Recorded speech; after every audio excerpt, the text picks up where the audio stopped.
గంగమ్మ కృష్ణమ్మకు చెప్పమ్మ కష్టం కలిగించొద్దని, యమునకు చెప్పమ్మ సాయమునకు వెనకాడొద్దని,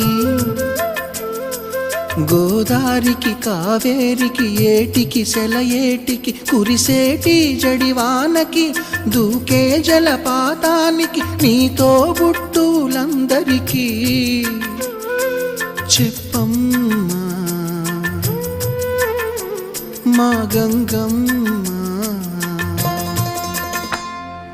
జీవనదివిగా ఒక మోక్షనిధివిగా పండ్లు పూలు పసుపుల పారాణి రాణిగా